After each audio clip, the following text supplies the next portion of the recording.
खेल दिया है। मैं नौजवानों से कहना चाहता हूं कि एक प्लेटफॉर्म के ऊपर आइए। जम्मू कश्मीर के नौजवानों के साथ जितनी ज्यादती हो रही है, जितना उनके साथ अत्याचार हो रहा है, जुल्म हो रहा है, पैंथर्स पार्टी उसकी कड़ी मजम्मत करती है। हम नौजवानों के साथ कंधे से कंधा मिलाकर खड़े होंगे और उनके अधिकारों के ऊपर डाका किसी भी कीमत पर हम नहीं डालने देंगे। ये भारतीय जनता पार्टी को हम चेतावनी देना चाहते हैं, जिन्होंने इन नौजवानों का इस्तेमाल किया वोट के लिए इलेक्शन के दौरान, और जब इलेक्शन हो गई तो पूरे तरीके से इनको नकार दिया, इनको नजरअंदाज कर दिया। और आर्टिकल 371 के तहत उन लोगों के जॉब सुरक्षित रखने के लिए और उनकी डेवलपमेंट के लिए स्पेशल कंसेशंस दी गई हैं, लेकिन जम्मू कश्मीर को पूरे तरीके से आपने न केवल नजरअंदाज किया, हमारी स्टेट भी हमसे छीन ली और हमारे जॉब्स भी हमसे छीने जा रहे हैं, जो पैंथर्स पार्टी एक्सेप्ट करने के लिए हरगिज। यहाँ पर ये सवाल भी सामने आ रहा है, आपने जॉब्स की बात की, जमीन की बात की, लेकिन दोहरा मापदंड है। मध्य प्रदेश में पहले सरकार गिराई जाती है और उसके बाद शिवराज सिंह चौहान जो है मुख्यमंत्री बनते हैं, और अब वो सीधे तौर पर कह रहे कि मैं युवाओं के लिए आ गया हूँ। तो यहाँ पर क्या स्थायी सरकार नहीं है, इसीलिए इस तरह की चरित्र जो है भाजपा के सामने? देखिए, दोहरा चरित्र भारतीय जनता पार्टी का पूरे तरीके से सामने आया है और युवाओं के प्रति जिस किस्म का वो एक व्यवहार कर रहे हैं वो उनको बहुत भारी पड़ेगा। नमस्कार, आप जुड़ चुके हैं श्री न्यूज के साथ, मैं हूँ रूहानी। एक बार फिर से निशाना साध रहे हैं विपक्षी दल के नेता। तमाम नेता जो है भाजपा पर निशाना साधने का काम कर रहे हैं और कहीं ना कहीं कटाक्ष कर रहे हैं। सवाल बहुत अहम है कि मध्य प्रदेश में जिस तरह से भाजपा की सरकार है और मध्य प्रदेश के मुख्यमंत्री जिस तरह से ये कह रहे हैं कि तमाम यहाँ पर जो नौकरियां हैं वो मध्य प्रदेश के लोगों को ही मिलेंगी, युवाओं को ही मिलेंगी, लेकिन यही चीज जम्मू कश्मीर में लागू क्यों नहीं होती? जम्मू से आपको मैं तस्वीरें दिखा रही हूँ जहाँ पर सीधे तौर पर तमाम जो पैंथर्स पार्टी के नेता है वो आपको तस्वीरों में नजर आ रहे हैं। बहुत बड़ी मांग है कि धारा 370 की समाप्ति के बाद एक बहुत बड़ी मांग ये उठी थी, एक बहुत बड़ा सवाल उठा था, क्या नौकरियों के अधिकार सुरक्षित होंगे, क्या जमीनों के अधिकार सुरक्षित होंगे? लेकिन उसके बाद अब महाराष्ट्र सरकार जिस तरह से आगे सामने आ रही है, या फिर हम कहें मध्य प्रदेश की सरकार जो है यहाँ पर सामने आ रही है, तो मध्य प्रदेश की सरकार ने स्पष्ट कर दिया है, मुख्यमंत्री ने स्पष्ट कर दिया है और मुख्यमंत्री शिवराज सिंह चौहान ने ट्वीट कर सबको ये जानकारी दी है, वीडियो संदेश के माध्यम से ये स्पष्ट कर रहे हैं कि अब जो प्रदेश की नौकरियां होंगी वो तमाम नौकरियां मध्य प्रदेश से संबंधित लोगों को ही मिलेंगी। ये बहुत बड़ी बात है और इसी पर कटाक्ष किया है, इसी पर सवाल किया है और इसी पर कहीं ना कहीं घेरने की भी कोशिश की है कि जम्मू कश्मीर की जो नौकरियां हैं वो यहाँ के युवाओं को क्यों नहीं मिल रही है। बहुत बड़ा सवाल है। हालांकि देश की बात की जाए तो बेरोजगारी दर में लगातार जो है वो बढ़ोतरी हो रही है, नारेबाजी की जा रही है भाजपा के खिलाफ और यहाँ पर स्पष्ट रूप से यही कहा जा रहा है आखिरकार इस तरह की राजनीति क्यों? क्योंकि भाजपा के मुख्यमंत्री अगर मध्य प्रदेश में अपने युवाओं के लिए, मध्य प्रदेश के युवाओं के लिए आगे आ सकते हैं, तो आप लोग यहाँ पर क्यों नहीं आ सकते? बहुत बड़ा प्रश्न जो है वो पैंथर्स पार्टी की तरफ से उठाया जा रहा है। और यहाँ पर अगर हम कहें तो तस्वीरों में भाजपा का पुतला भी जो है यहाँ पर जलाया जा रहा है और ये कहा जा रहा है कि जम्मू कश्मीर की जो नौकरियां हैं वो यहाँ के जो युवा हैं जम्मू कश्मीर के, उनके लिए संरक्षित की जाए। और बेरोजगारी दर में लगातार जो है वो बढ़ोतरी हो रही है, इसमें कमी नहीं आ रही है, लेकिन अगर कोई बाहरी राज्य का व्यक्ति यहाँ पर आएगा तो बेरोजगारी दर और बढ़ेगी, यानी कि वो चरम सीमा पर पहुँचेगी।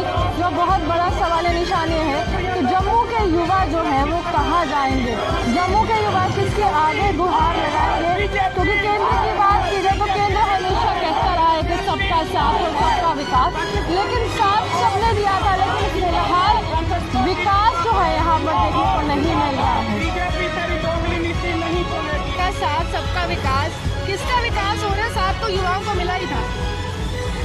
देखिए, जम्मू कश्मीर में कई सालों के बाद 8,575 नौकरियां निकली हैं और उनके लिए अभी तक 5,62,000 आवेदन पत्र जो है वो लग चुका है। भारतीय जनता पार्टी की सरकार ने जम्मू कश्मीर में जॉब्स जो है वो बाहर की रियासतों से यहाँ बसे हुए बशिंदगान के लिए भी खोल दिए हैं और बाकी स्टेट में ये कहा जा रहा है कि वो जॉब, जैसे मध्य प्रदेश में चीफ मिनिस्टर ने ऐलान किया कि वहाँ के जॉब्स जो हैं वो वहीं के नौजवानों के लिए सुरक्षित रखे जाएंगे। ये दोहरी नीति भारतीय जनता पार्टी की क्यों है, और खास तौर पर जम्मू के युवाओं के साथ इतना अन्याय क्यों?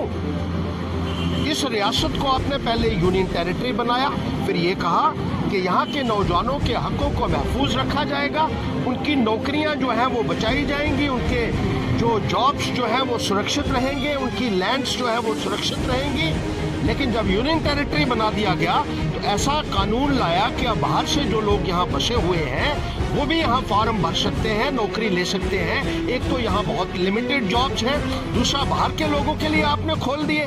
और मध्य प्रदेश में आपकी ही सरकार है बीजेपी की, वो कहते हैं कि हम मध्य प्रदेश के जॉब्स जो हैं वो मध्य प्रदेश के लिए रखेंगे। इसी तरीके से स्पेशल प्रोविजंस आपने संविधान में आर्टिकल 371 के तहत मणिपुर के लिए रखा है, मिजोरम के लिए रखा है, सिक्किम के लिए रखा है, नागालैंड के लिए रखा है, अरुणाचल प्रदेश के लिए रखा है, जहां तक कि गुजरात के सौराष्ट्र और कच्छ के लिए भी आर्टिकल 370 में डेवलपमेंट के लिए और जॉब सुरक्षित रखने का प्रावधान है। महाराष्ट्र में विदर्भा के लिए, मराठवाड़ा के लिए आर्टिकल 371 के तहत उन लोगों के जॉब सुरक्षित रखने के लिए और उनकी डेवलपमेंट के लिए स्पेशल कंसेशंस दी गई हैं। लेकिन जम्मू कश्मीर को पूरे तरीके से आपने न केवल नज़रअंदाज किया, हमारी स्टेट भी हमसे छीन ली और हमारे जॉब्स भी हमसे छीने जा रहे हैं, जो पैंथर्स पार्टी एक्सेप्ट करने के लिए हरगिज तैयार नहीं है। हम भारतीय जनता पार्टी की इस दोहरी नीति को जो है वो कंडेम करते हैं। और जिस तरीके से आप बाकी स्टेट्स में वहाँ के लोगों के लिए जॉब्स जो हैं, वहाँ के रहने वाले लोकल लोगों के लिए सुरक्षित कर रहे हैं, जम्मू कश्मीर में ये क्यों नहीं किया जा रहा है? बहुत बड़ा सवाल है। आपने धारा 371 की बात की, नॉर्थ ईस्ट की तमाम स्टेट्स जो हैं इससे संबंधित है, लेकिन गृह मंत्री संसद में ये स्पष्ट कर चुके हैं कि उसके साथ छेड़छाड़ नहीं होगी। अब यहाँ पर बहुत बड़ा सवाल था कि यहाँ पर क्या उस तरह से अस्तित्व बनाई जाएगी भाजपा की, और यहाँ पर ये सवाल भी सामने आ रहा। आपने जॉब्स की बात की, जमीन की बात की, लेकिन दोहरा मापदंड है। मध्य प्रदेश में पहले सरकार गिराई जाती है और उसके बाद शिवराज सिंह चौहान जो है मुख्यमंत्री बनते हैं, और अब वो सीधे तौर पर कह रहे हैं कि मैं युवाओं के लिए आ गया हूँ। तो यहाँ पर क्या स्थायी सरकार नहीं है, इसीलिए इस तरह की चरित्र जो है भाजपा के सामने? देखिए, दोहरा चरित्र भारतीय जनता पार्टी का पूरे तरीके से सामने आया है, और युवाओं के प्रति जिस किस्म का वो एक व्यवहार कर रहे हैं वो उनको बहुत भारी पड़ेगा आने वाले वक्त में। जिस तरीके से 371 के तहत आपने कहा कि जो नॉर्थ ईस्टर्न स्टेट्स हैं सबके लिए प्रावधान रखा हुआ है, और जैसे 370 एक टेम्परेरी प्रोविजन था, वैसे ही 371 के लिए भी संविधान में ये कहा गया है temporary, transitional and special provisions for north eastern states.